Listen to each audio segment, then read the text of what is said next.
आपकी जो जो इच्छाएं है, आपको ज़िंदगी से जो जो चाहिए उसको लिख दीजिए। तो एक माइक शायद यहाँ दिया हुआ है, एक यहाँ दिया हुआ है, एक एक व्यक्ति बोलिए और बोर्ड पे लिखवाइए, क्योंकि रजिस्टर भी तो करवाना पड़ेगा क्या क्या चाहिए आप लोगों को। तो उस हिसाब से यहाँ लिस्ट बना लेते हैं। तो आपकी इच्छाओं में से कोई एक इच्छा लिखवाए, फिर दूसरा कोई दूसरी लिखवाए, उस तरह से लिखवाइए। उसको यहाँ लिस्ट बनाते हैं, कीजिए शुरू से है। उसमें 25% शरीर के हिस्से में जाता है, 75% अपने हिस्से, मतलब मेरी ज़रूरतों के हिस्से में। अब सुबह से शाम तक का अपना जो एफर्ट रहता है, जो कुछ भी करते हैं, जहाँ भी ध्यान देते हैं, उसका एक मोटा मोटी अनुमान बना के देखें। तो जो ध्यान देने वाला काम है, तो ये सारी जो ज़रूरतें हैं, अच्छी जॉब, अच्छा पैसा, गाड़ी, कपड़े, ये जो सब लिखवाया, जो शरीर की ज़रूरतें हैं, उसको पूरा करने के लिए कितने % ध्यान देते हैं, और जो सही भाव, सही विचार से जुड़ी हुई, प्रेरणा से जुड़ी हुई बातें हैं, उसको पूरा करने के लिए कितना % टाइम देते हैं। क्या अनुमान बनता है आपका? जितनी बातचीत होती है वो ज़्यादा करके आज के समय में, और वैसे देखा जाए तो इसका एकदम उल्टा हो रहा है। 10% से ज़्यादा व्यवहार में नहीं दिया जा रहा, वो 90% कार्य में दिया जा रहा है। जैसा आपने कहा वैसा ही इनका कहना भी है ना, 90% से ज़्यादा शरीर के लिए, बाकी बचा कुचा अपने लिए। ऐसा ही मोटा मोटी ऐसा ही लग रहा है सबको, इसका उल्टा या इससे कुछ आगे पीछे? अच्छा है, हम लोगों ने अपनी आवश्यकताओं का अध्ययन किया। सामान्यतः जब पहली बार इसको करते हैं तो आवश्यकता तो ऐसा लगता है, प्रयास का जब बनाते हैं कि प्रयास जो कर रहे हैं उसका कुछ ऐसा बनता हुआ दिखाई देता है कि इतना % प्रयास सामान्यतः किसके लिए लगा रहे हैं ना, ये जो है 25% के आसपास किसका वाला है, मैं वाला। तो 25% आसपास प्रयास करके 75% वाला पूरा करना चाह रहे हैं, और 75% का जो प्रयास है बॉडी वाला, इससे पूरा करने में लगा रहे हैं किसके लिए, 25%।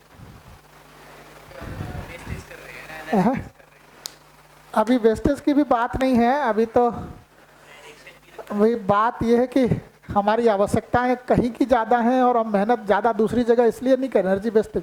उसमें कन्फ्यूजन है। कन्फ्यूजन क्या है, वो जुड़ा हुआ तो सेल्फ से है, लेकिन उसको पूरा करने का प्रयास किससे कर रहे हैं, सुविधाओं से। तो हमको लगता है कि एक बड़ी ब्रांडेड कार ले लेंगे तो सम्मान मिल जाएगा। अब आप 5 करोड़ की भी ब्रांडेड कार ले लीजिए, उससे सम्मान की निरंतरता नहीं हो पाती। तो ऐसा नहीं, हाँ वही, सम्मान मिलने के चांस बढ़ गए कि उसमें कंफ्यूज होने के चांस बढ़ गए। आप 5 करोड़ की गाड़ी से उतर के घर में आइए, आपका व्यवहार बच्चों के साथ ठीक नहीं है, बच्चे ही नहीं सम्मान करते, बाहर वालों को तो छोड़ दीजिए। नहीं, 1 लाख का कोट पैंट सिल के घर पे पहन के आइए, पत्नी के साथ व्यवहार ठीक नहीं है, पत्नी नहीं सम्मान करती। तो सबसे पहला राहत तो लोगों को यही मिलता है कि समृद्धि रिलेटिव नहीं है। अभी तक लगता था हमारी समृद्धि दूसरों के पास कितना है उस पर निर्भर करता है। सबसे पहला आराम तो आदमी को यही मिलता है, नहीं ये हमारे घर की आवश्यकता पर निर्भर करता है, मेरी आवश्यकता पर निर्भर करता है। ये शिफ्ट होते ही आदमी की समृद्धि जो इतना फैला हुआ दिख रहा था, उससे सिमटकर वो अपने परिवार पर, अपने पर केंद्रित होता है। तो उसको लगने लगता है कि भाई आवश्यकता डिफाइंड हो सकती है, उससे अधिक जुटाया जा सकता है, संभावना है समृद्धि की, भावना ही है ना। धीरे धीरे ध्यान जाता है, फिर थोड़े थोड़े अनिश्चितता भी दिखती है कि भाई शादी ब्याह का क्या होगा, बीमार पड़े तो क्या होगा, बच्चों की पढ़ाई लिखाई का क्या होगा। तो जब ठीक से वो समृद्धि देखने जाता है तो 2 4 6 मुद्दों को छोड़कर बाकी सभी मुद्दे डिफाइन कर पाता है।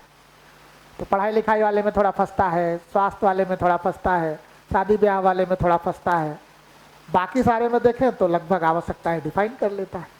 फिर धीरे धीरे और अपने पे काम करता है, धीरे धीरे लोगों के साथ संबंध पे काम होता है।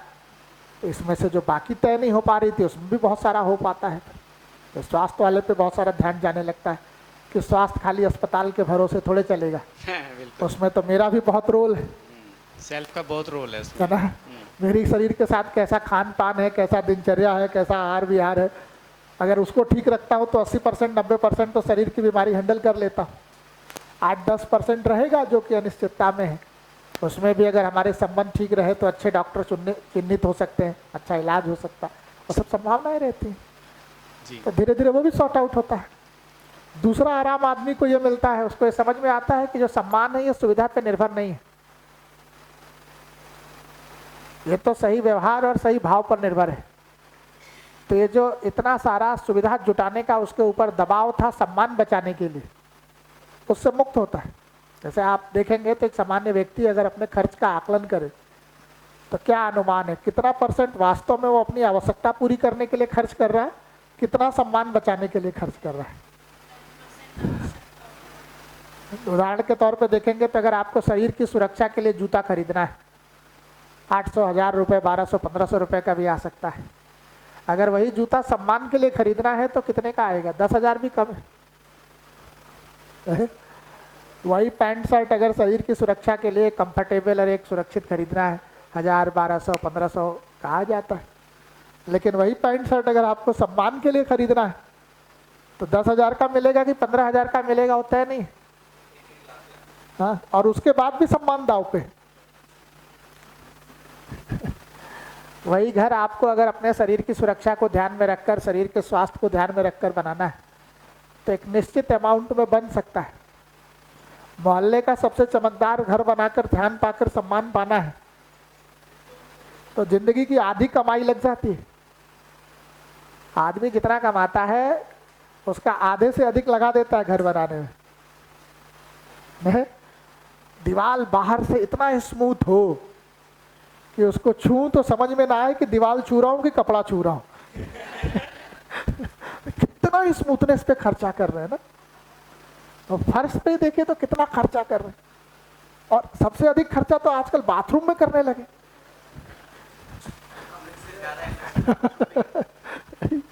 तो धीरे धीरे पता लगता है कि सम्मान के नाम पर कितना खर्चा कर रहे हैं। तो ये सब बोझा आदमी के सर पे बैठता है। तो धीरे धीरे इतना ही स्पष्ट होता है अगर कि मैं अलग है, शरीर अलग है, सम्मान मैं की आवश्यकता है, सुविधा शरीर की आवश्यकता है। सुविधाओं से शरीर की आवश्यकता पूरी हो सकती है, मैं की आवश्यकता पूरी नहीं हो सकती। मैं की आवश्यकता तो सही समझ, सही भाव, सही व्यवहार से ही पूरा हो सकता है। तभी हम लोग इतने लोग जुटे हैं।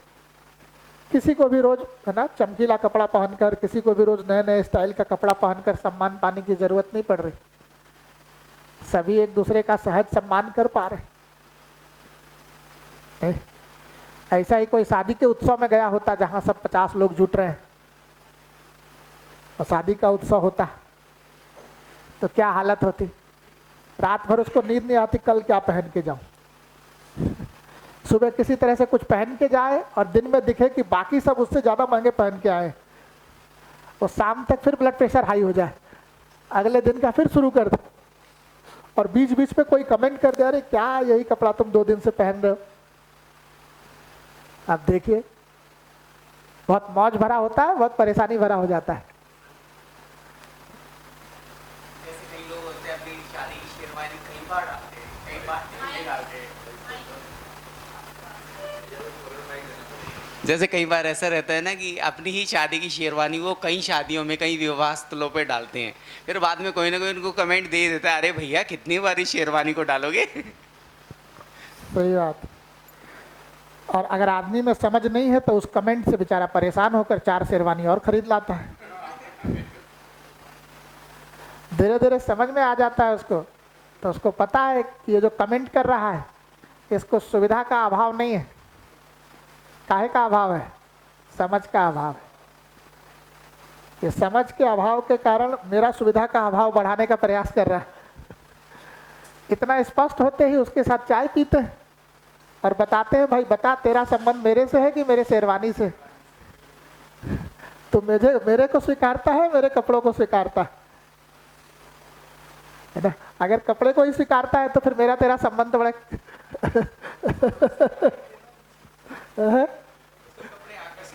वही तो धीरे धीरे ध्यान दिलाता है कि भाई तू किस चक्कर में पड़ा है। नहीं, हम उस चक्कर से फिर बाहर निकल पाते। कम से कम उस चक्कर में तो फिर नहीं फंसते। जी ये आपने जो सुख वाला बात बताई वो अभी तो क्लियर हो चुकी है, कोई डाउट नहीं है। बट जस्ट अभी एक थॉट आया था मतलब माइंड में कि इसके काउंटर में बोल रहा हूँ मैं, उसको आप प्लीज़ जस्टिफाई कर दें कि जैसे हम मैं कई बार। जस्टिफाई नहीं करूंगा, मुझे जो सही दिखता है सिर्फ उतना बोलूंगा, जस्टिफाई करना अब आपकी जिम्मेदारी है। ठीक है ठीक है ठीक है, तो गाइड करें इसमें आप। तो जैसे हम कई बार मूवीज़ वगैरह में देखते हैं, या फिर मूवीज़ भी ठीक है, रियलिटी में देखते हैं गाँव में हमारे शहर में कि कोई आदमी कुछ नहीं था पहले और 5 साल बाद कमा के या फिर मिनिस्टर बन गया, एमएलए बन गया, तो घर हो गया, गाड़ी हो गई, तो सम्मान मिल रहा है उसको। तो इसको कैसे अपन देख सकेंगे इसको आगे कि पहले तो कुछ नहीं था, कोई बोलता नहीं था उससे, लेकिन आज 5 साल बाद पूरा चेंज हो गया, तो सम्मान मिल रहा है उसको क्योंकि घर है, गाड़ी दो है। बात इसमें कहूंगा कि कोई भी आदमी धरती पर किसी भी हालात में कुछ नहीं है, ये सही आकलन है, कम आकलन है? क्या लगता है, ये सही आकलन है, कम आकलन है? कम तो कम आकलन कर रहे हैं। हर आदमी हो सकता है कि भाई जो एमएलए हो गया उसका 10 लोगों का उससे काम पड़ता है, लेकिन एक व्यक्ति भी है जो एमएलए नहीं है, एक सामान्य जीवन जी रहा है, उसको भी गांव के 10-20 लोग स्वीकारते ही हैं। पूरे गांव के 100-50 लोग उसके व्यवहार पर ध्यान देते ही हैं, उसकी सदुपयोगिता को देख ही पाते हैं। और अगर वो ठीक है, उसमें निश्चितता है, तो आसपास के 8-10 गांव में उसकी स्वीकृति धीरे धीरे बढ़ी जाती। तो एमएलए को गाली देने वाले और उसको सम्मान करने वाले दोनों तरह के लोग मिल जाएंगे, और जरूरी नहीं कि एमएलए बन गया तो सब सम्मान ही कर रहे हैं। गाली देने वालों की भी संख्या पर्याप्त मिल जाती है, और आप दोनों तरह के लोग देखते ही होंगे। नहीं, ये बात जरूर है कि भाई वो एक पावरफुल पोस्ट पे बैठा जहाँ से लोगों का लाभ करा सकता है, तो उसके आगे पीछे घूमने वालों की संख्या एक्सपोनेंशियली बढ़ जाती है। लेकिन जैसे ही उसके ऊपर कोई जांच बैठती है, यही सब भाग खड़े होते हैं और यही सब कहना शुरू करते हैं, हमको पहले से पता है, ये ऐसे ही भ्रष्ट था। कहाँ गया सम्मान अब?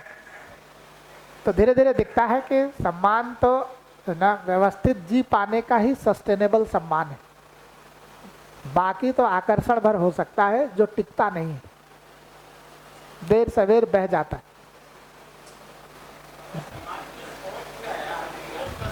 वही पोस्ट के भी सम्मान को देखने जाएंगे तो उस पोस्ट की जिम्मेदारी का अगर निर्वहन कर रहा है तो ही है, अन्यथा उस पोस्ट को भी दागदार कर रहा है। तो भाई उसका पोस्ट ये था कि एक सर्टेन रेंज तय कर दिया गया कि यहाँ के हर एक व्यक्ति की जो कॉमन समस्या है उसको ये एड्रेस करेगा। इसके तहत आपने एक एमएलए बना दिया कि भाई इतना सर्टेन रेंज है, इसकी जो भी कॉमन समस्याएं हैं उसको एड्रेस करके उठाना और उसको रिजॉल्व करने के लिए प्रयासरत होना, उसके लिए किसी व्यक्ति को चिन्हित कर रहे हैं। अब वो व्यक्ति उस जिम्मेदारी का निर्वहन ना करे, पद पे बैठा रहे, तो पद को भी दागदार बना देता है। क्या सम्मान होता है उसका? फिर सम्मान पे कल बात करेंगे, बहुत डिटेल बात करेंगे, बहुत तगड़ी फसावट है सम्मान के साथ। ठीक, कोई और प्रश्न हो तो ले ले, अन्यथा चर्चा थोड़ा आगे बढ़ा लिया जाए। ताई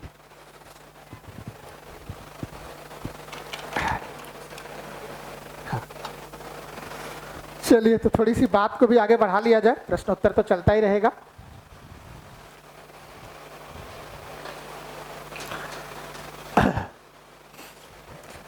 तो हम लोग मानव में व्यवस्था की बात कर रहे थे। तो मैं और शरीर के बारे बात हुई थी। अगर भौतिक रासायनिक वस्तुओं से मैं की आवश्यकता पूरा करने लग जाते हैं तो ये सही पूर्ति का तरीका है, गलत है? उस भौतिक रासायनिक वस्तु से शरीर की आवश्यकता पूरी हो सकती है, मैं की आवश्यकता पूरी नहीं हो सकती। ये जो मैं की आवश्यकता पूरा करने लग गए, इसी में डिसहार्मनी हो जाता है। ये टोटल अभ्यास इसी कनेक्शन को दिखाने के लिए था। ये इतना लोड इसीलिए बढ़ रहा है क्योंकि जो भौतिक रासायनिक वस्तु से शरीर की जरूरत पूरी होनी थी, हम गलतफहमी में इससे किसकी जरूरत पूरा करने लग गए हैं, इसीलिए ये लिस्ट इतना बल्कि होता चला जाता है ना, और ये लोड बढ़ता चला जाता है मैं पे। तो ये दिख जाए तो कम से कम एक लेवल का सॉर्ट आउट होता है। तो अब थोड़ा सा सेल्फ के बारे में और बात कर लेते हैं। 3 शब्द मैंने लिखे हैं,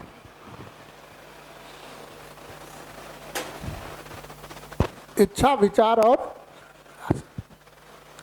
इच्छा का मतलब है मैं कुछ हो जाऊं, तो मैं सुखी हो जाऊं, ये क्या हुआ? इच्छा। विचार का मतलब है कि मैं जो होना चाहता हूं वो कैसे होऊंगा, तो मैं सुखी कैसे होऊंगा, ये क्या कहलाएगा? विचार। और आशा का मतलब है जो मैं होना चाहता हूं उसमें आप थोड़ा मेरा सहयोग कर दें, तो मैं सुखी होना चाहता हूं, ये क्या हो गया? इच्छा। वो कैसे होऊंगा, ये क्या कहलाया? विचार। वैसा होने में आप मेरा थोड़ा सहयोग कर दें, ये क्या हो गया? आशा।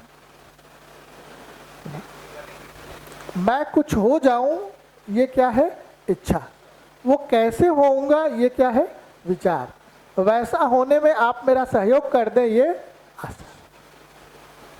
तो मैं सुखी हो जाऊं, ये क्या हुआ? इच्छा। सुखी कैसे होऊंगा? विचार। वैसा होने में कोई सहयोग मिल जाए।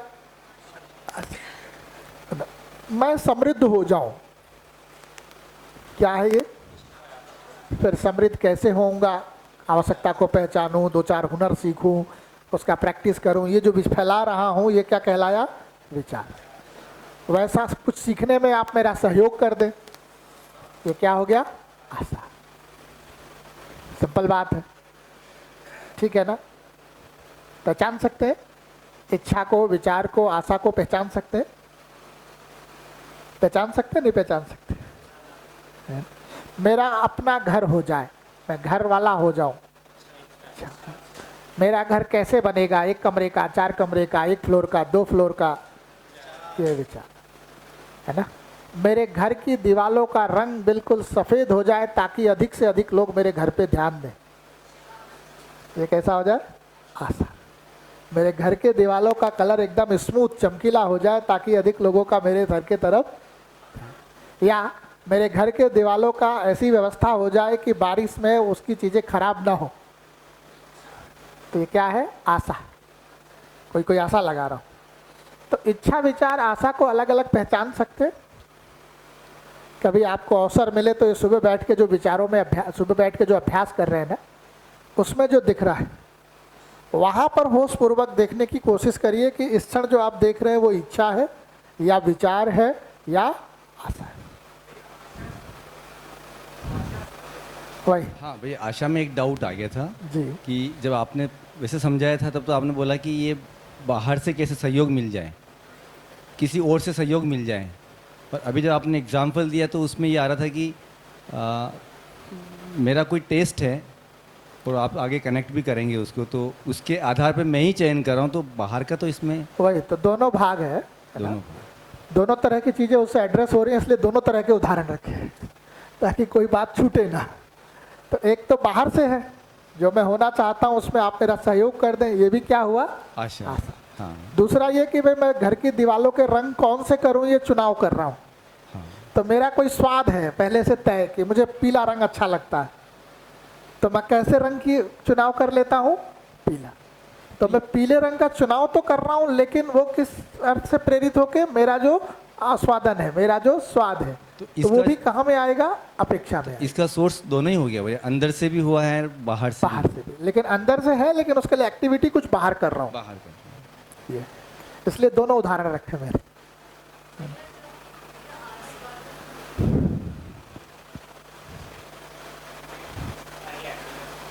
जब ये आस्वादन वाली आशा का एग्जाम्पल आपने अभी एक दिया था, आस्वादन से जो कनेक्टेड था, तो फिर वहाँ इच्छा और आशा में क्या डिफरेंस हुआ? वही तो इच्छा में देखेंगे तो मैं कुछ हो जाऊं, तो मैं सुखी हो जाऊं, मेरे में सम्मान का भाव आ जाए, मेरे में कुछ होने की बात है ना? आशा में कोई चीज़ तो ऐसा है जो एक बाहर से इनपुट आ रहा है, जो मेरे जो या तो मेरा जो स्वाद बैठा हुआ है उसको पूरा करने के अर्थ में है ना? या कुछ जो मैंने ये पूरा कल्पनाशीलता सजाया है उसमें कुछ पूर्ति के अर्थ में है ना?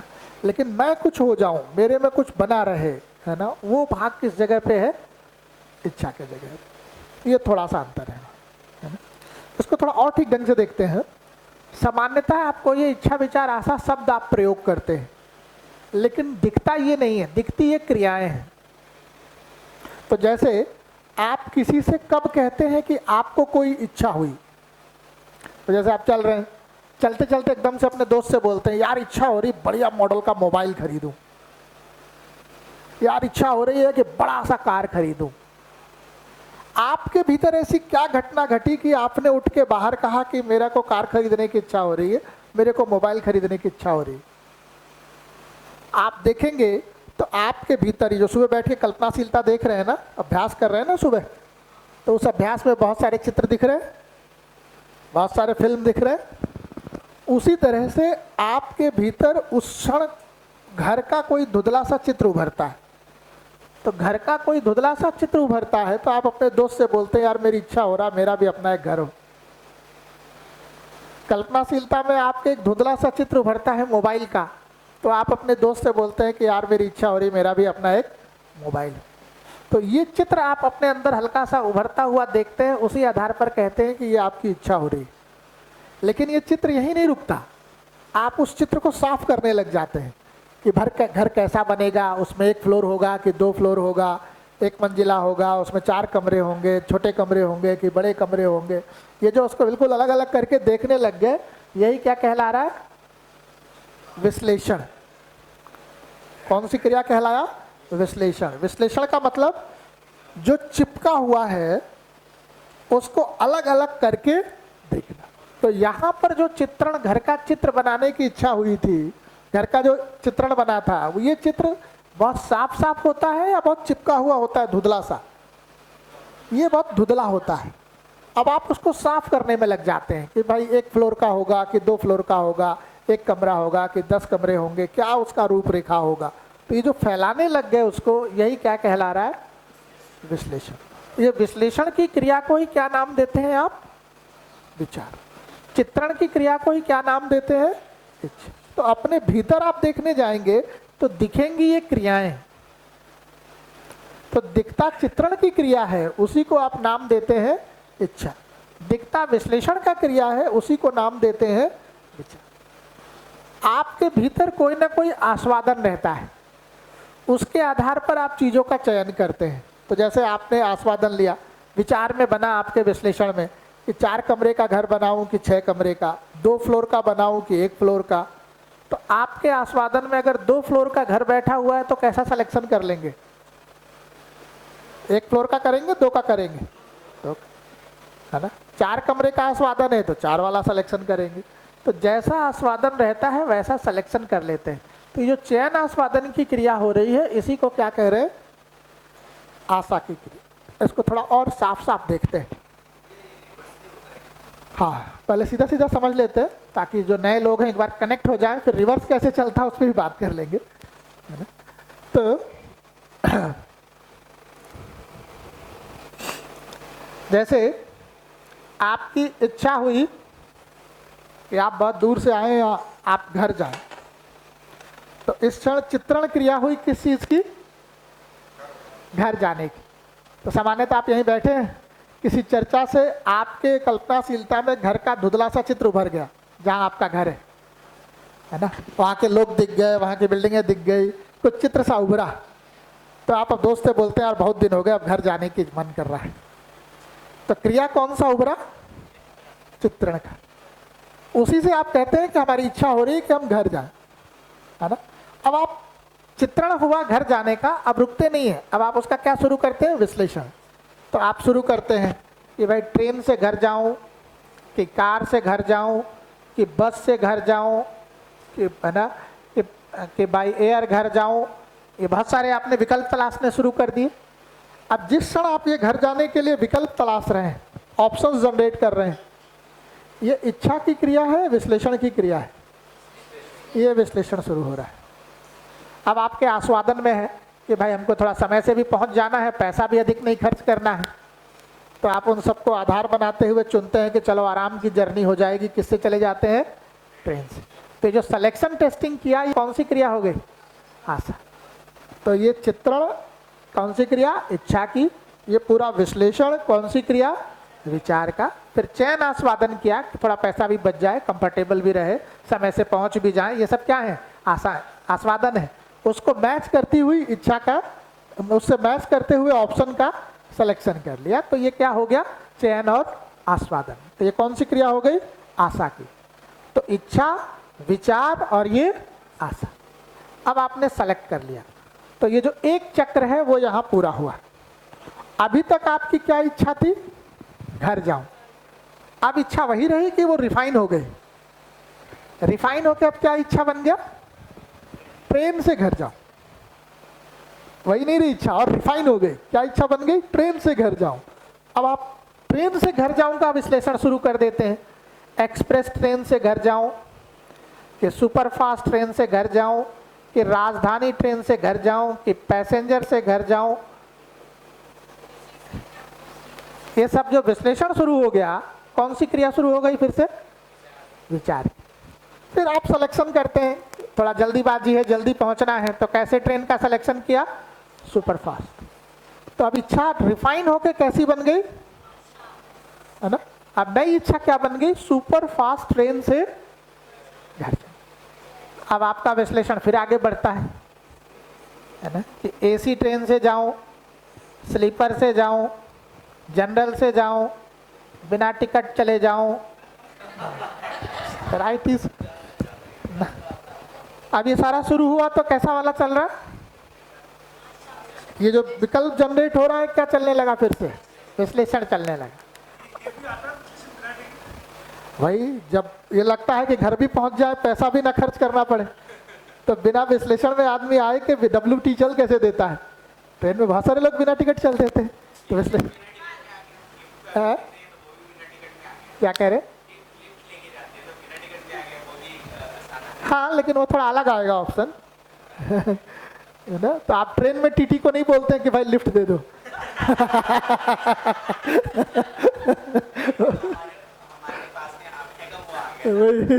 सड़क पे ही बोलते हैं लिफ्ट दे दो। तो ये ध्यान रहे, लिफ्ट देना और WT जाना फिर अलग अलग बात।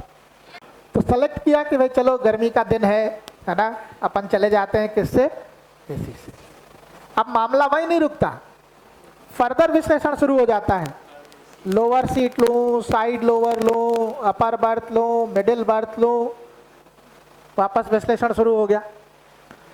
फिर आप सिलेक्शन करते हैं कि भाई दिन की यात्रा है, साइड लोअर ले लेते हैं, अच्छा रहेगा।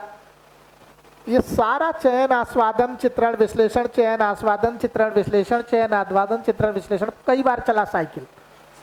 तब जाकर आप एक निर्णय पे पहुंच गए और टिकट बुक हो गया। एक कल्पनाशीलता चलने का तरीका ये है। एक और तरीका है, आपकी इच्छा हुई कि घर जाएं, आपने विश्लेषण शुरू किया कि ट्रेन से घर जाएं, कि कार से, कि बस से, कि एरोप्लेन से।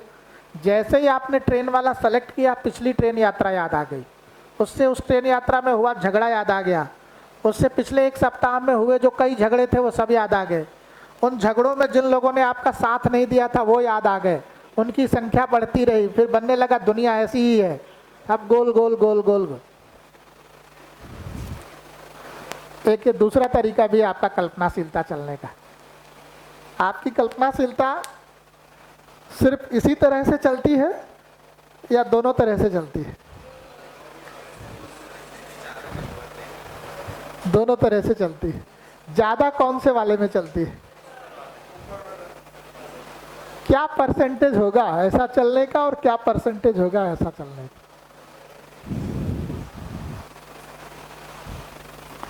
परसेंटेज क्या होगा? अच्छा, अब तो आसान है इस परसेंटेज को बताना। सुबह बैठते हैं आप लोग लगभग 20 मिनट, 50 मिनट, 40 मिनट अभ्यास देखने। कितना देर ऊपर वाले की तरह चलता है, कितना देर नीचे वाले का, एक अनुमान तो लग ही रहा होगा। क्या परसेंटेज है?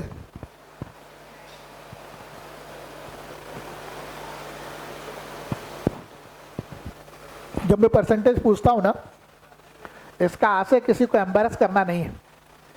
इसका आशय ये कि आपका ध्यान आपके तरफ जाए और अपना एक अनुमान लगाएं। फिर जब 6 महीने, साल भर बाद कभी दोबारा वर्कशॉप में आएंगे, फिर पूछूंगा, फिर कुछ आप अनुमान लगाएंगे, फिर मैं पूछूंगा कि भाई पिछले बार से इस बार में कोई परिवर्तन भी हुआ है कि नहीं हुआ है। अगर कुछ परिवर्तन हुआ है तो उसे पता लगेगा कि सेल्फ में ह्रास हुआ है या अगर ये वाला रेशियो बढ़ा है तो सेल्फ में ह्रास हुआ है, विकास हुआ है, और ये वाला बढ़ा है तो। अगर ऐसे हालत हमारे कल्पनाशीलता की है और इसके साथ जब हम पढ़ाई करने जाते हैं तो क्या होता है, आप पहला पन्ना खोलते हैं, एक पैराग्राफ पढ़ते हैं, पहले लाइन में आप और आपकी कल्पनाशीलता साथ साथ चलती है, दूसरे लाइन में आपकी आंखें कहीं और जा रही होती हैं, कल्पनाशीलता कहीं और जा रही होती है, तीसरे लाइन तक सब खो जाता है, वापस फिर कहाँ से शुरू करते हैं, फिर पहले लाइन से, फिर पढ़ते पढ़ते 3-4 लाइन आते हैं, फिर ट्रैक खो जाता है, फिर वापस इसी में खो जाते हैं, वापस फिर कहाँ से शुरू करते हैं, एक ही पैराग्राफ 2 पैराग्राफ का अर्थ निकालने के लिए कितनी बार पढ़ना पड़ता है, 4 बार 5 बार 6 बार, कई बार किताब बंद करके रख देते, समझ में नहीं आ रहा, आप कल पढ़ेंगे। ये हालत के कारण उसी काम को आपको 4-4 6-6 बार करना पड़ता है। ये वाला अगर थोड़ा व्यवस्थित हो जाए तो हो सकता है वही काम 1 बार 2 बार करके ही निष्कर्ष निकल जाए। तो जो कल बात हो रही थी ना कि 18 घंटे कहाँ चले जा रहे हैं, पढ़ाई की आवश्यकता तो मात्र 4-6 घंटे ही रोज का है, कहाँ जा रहे हैं 18 घंटे, कहाँ जा रहे हैं, इसी में जा रहे हैं ना। किसी काम को करने जाते हैं वो 1-2 बार में हो सकता है, आप 2-4 बार ट्राई करते हैं, फिर ट्रैक लूज करते हैं, फिर कहीं और खो जाते हैं, फिर वापस आके ट्राई करते हैं, फिर कहीं और खो जाते हैं, फिर वापस आके ट्राई करते हैं, पता चलता है जो काम 20 मिनट का वो 2 घंटे में नहीं खत्म हो, जो काम 2 घंटे में निपट सकता है वो 2 दिन में नहीं खत्म हो रहा है। तो 2 चैप्टर के हमको प्रॉब्लम सॉल्व करनी थी मैथमेटिक्स की, 2 घंटे में निपट सकती थी, लेकिन हमारे 4 दिन खर्च हो जाते हैं, कब पता ही नहीं चलता। नहीं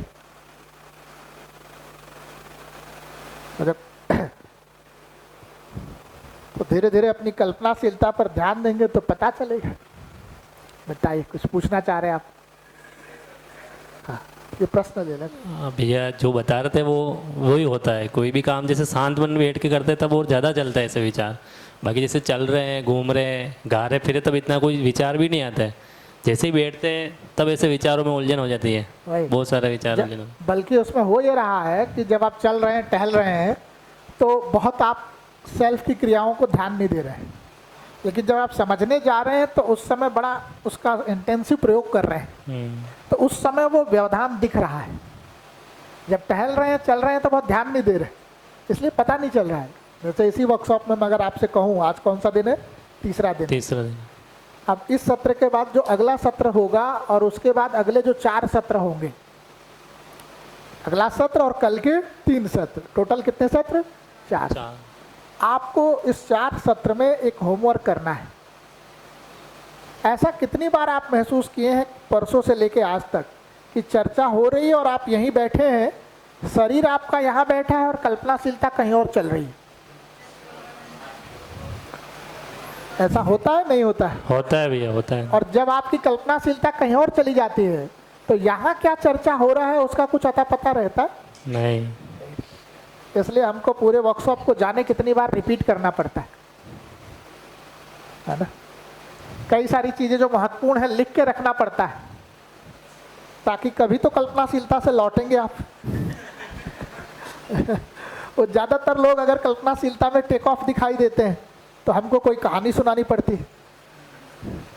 जब कहानी सुनाता हूँ लोग हंसने लगते हैं, तो जैसे ही लोग हंसते हैं वो टेक ऑफ वाले वापस लौट के आते हैं और उनका सबसे पहला काम बगल वाले को कूनी मारना है, भाई क्या होगा, ये सब क्यों हंस रहे हैं। तो वो आदमी थोड़ी देर बाद मुस्कुराता है, क्योंकि बगल वाला उसको कुछ बताता है, तब वो मुस्कुराता है।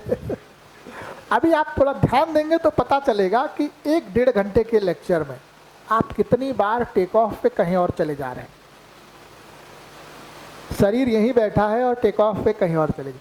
तो अब अगले 4 सेशन का आपके लिए असाइनमेंट है, आपकी डायरी का जो भी आप लेके आए हैं उसका पिछला पन्ना खोल लीजिए और जितनी बार आप टेक ऑफ कर रहे हैं, जैसे टेक ऑफ करके घर का कल्पनाशीलता चलने लगा तो पीछे डैश लग करके लिख लीजिए घर गए।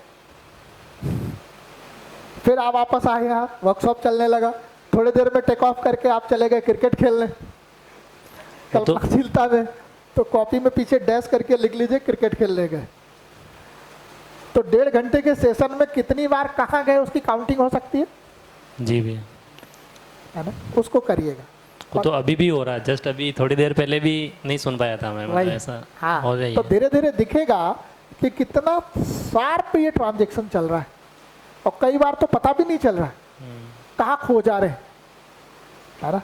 तब धीरे धीरे पता लगेगा कि हम अपने में कितना होश में है और कितना। बेहोशी। लेकिन इसे गिल्ट में आने की जरूरत नहीं है, इससे गिल्ट में आने की जरूरत नहीं है, बल्कि वो प्रक्रिया करते करते आप देखेंगे चौथे सत्र तक आपका होश में आने का जो प्रतिशत है वो बढ़ जाएगा। किसी तरह का गिल्ट लेने की जरूरत नहीं है कि बड़ा अपराध हो गया, है ना। कोई बहुत बड़ा अपराध नहीं, भाई ध्यान नहीं दिए तो हो रहा।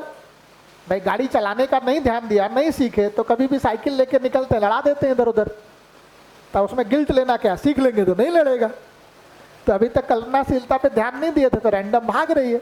अब थोड़ा 4 सेशन ध्यान देते हैं कि ये किधर जा रही है, कितनी बार चाहिए, किया जा सकता है। कितने लोग मन बना रहे हैं 4 सेशन इस अभ्यास को करने का? चलिए, कम से कम युवा तो साहस कर रहे हैं। जो युवा दोनों तरह से है, मतलब सेल्फ के लेवल पे युवाओं का ही काम है, सेल्फ के लेवल पे वृद्ध हो जाते हैं तो बड़ा मुश्किल होता है।